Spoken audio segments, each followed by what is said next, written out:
Jangan lupa like, komen, dan subscribe channel YouTube TVRI Bengkulu, serta nyalakan lonceng notifikasinya.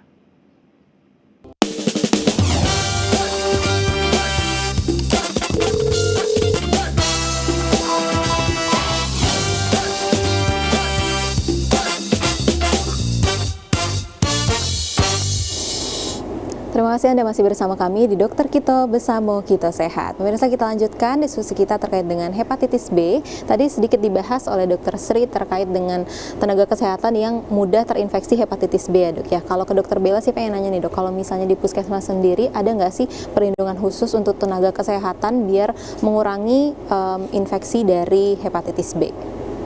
Jadi kalau misalnya untuk di puskesmas sendiri ya, yang paling untuk melindungi nakes-nakes itu biasanya kita emang alat pelindung diri dulu ya yang paling penting. Misalnya kalau ada memang suspek ke sana, atau misalnya kan paling banyak itu kan penularannya kalau di puskesmas kan pasien melahirkan gitu ya. Jadi atau juga kadang-kadang belum diperiksa nih HbSAg-nya, kadang-kadang datang udah langsung pengen pembukaan melahirkan aja gitu. Jadi yang harus disiapkan adalah diri sendiri sebenarnya dari perlindungan APD-nya. Contohnya pakai handscoon habis mau ke pasien ada 5 itu ya. Terus cuci tangan juga.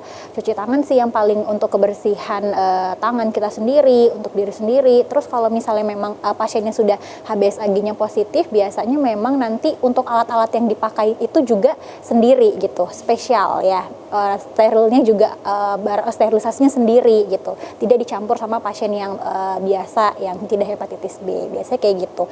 Nah untuk nakesnya sendiri biasanya kita vaksin juga karena ada vaksinnya hepatitis ini sendiri ya.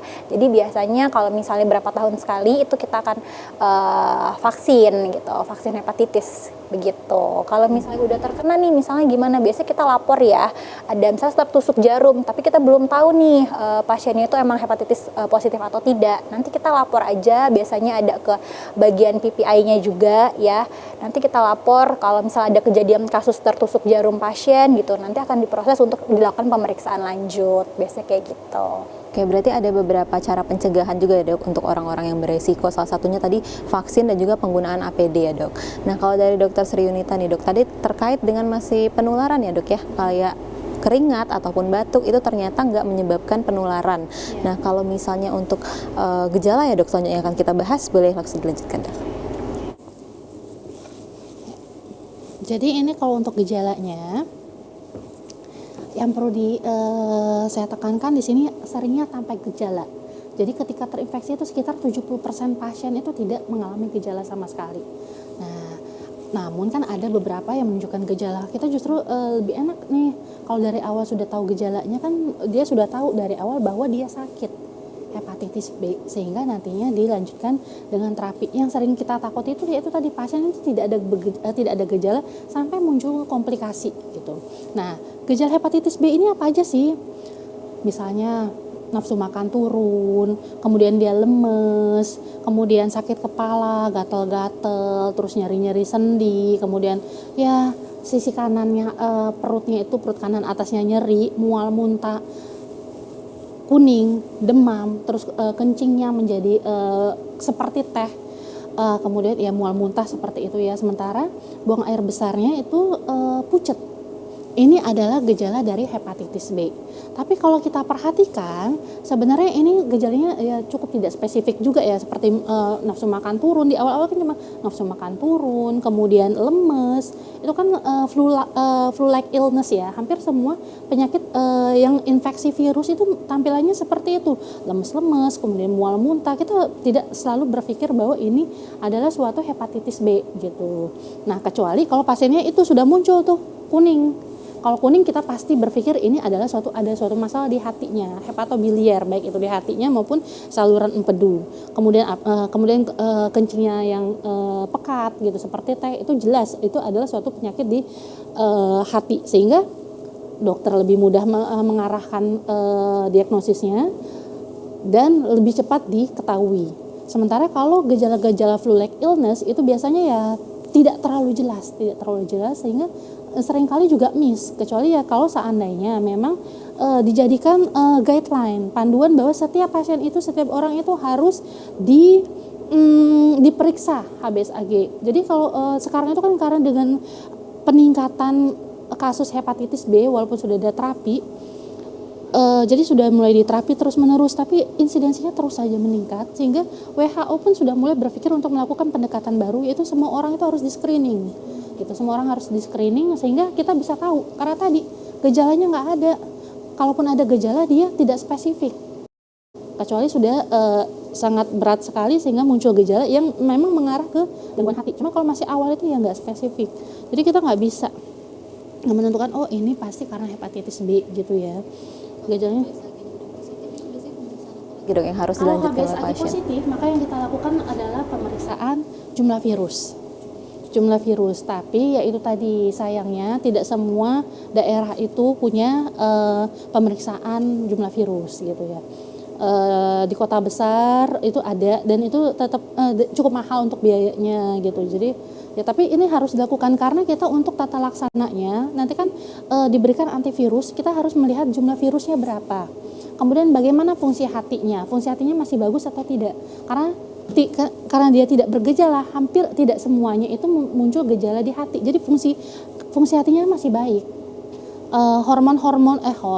Enzim hatinya kan nanti akan kita lakukan pemeriksaan enzim hatinya masih baik gitu. Jadi yang kita lakukan pemeriksaan jumlah virusnya, kemudian fungsi hatinya melalui hormon dan kemudian kita lihat hatinya itu dengan pemeriksaan non invasif.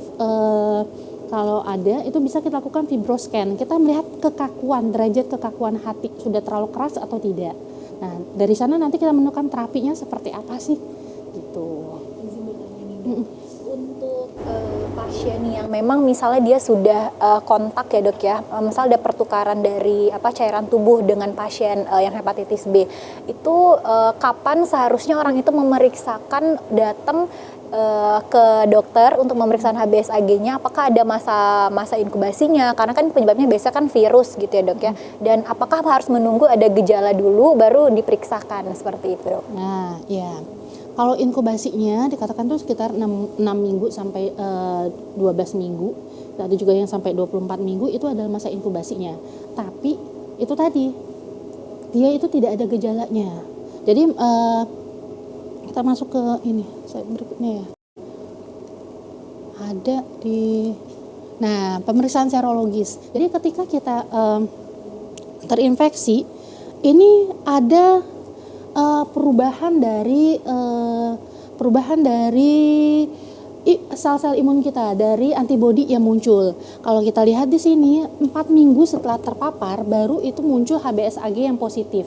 HBsAg akan terus naik sampai di 24 minggu. Nah, baru munculnya jaundice-nya kan baru muncul misalnya di minggu ke sekitar 10 gitu. Jadi di awal-awal itu tidak muncul. Kemudian HBsAg ya positifnya mulai di minggu keempat, dan peningkatan fungsi hati dinilai dari enzim itu akan meningkatnya baru mulai di minggu ke-6 gitu. Begitu juga dengan antibodi lainnya. Nanti kan ada yang IgM anti HBC. IgM anti HBC ini untuk menunjukkan adanya infeksi yang akut gitu ya. IgM kan proses infeksi yang akut. Tadi kalau kita lihat gambar dari virus hepatitis kan ada yang antigen, yang surface antigen, core antigen, sama E antigen. Nah, anti HBC ini adalah untuk mendeteksi adanya antigen core tadi yang di intinya. Nah, kemudian setelah IgM naik, dia akan mulai turun dan digantikan oleh IgG anti HBC. Itu minggu-minggunya bisa terlihat di sini. Jadi Baru positif ya dok ya, baru terlihat kalau ya dok. dilihat di sini ya dia akan mulai naik dan terdeteksinya di sana. Oke, baik. Mungkin bisa dilanjutkan setelah ini ya dok ya. Baik pemirsa, kita akan lanjutkan diskusi kita setelah jeda iklan berikut ini. Tetap bersama kami di Dokter Kito Besamo Kita Sehat.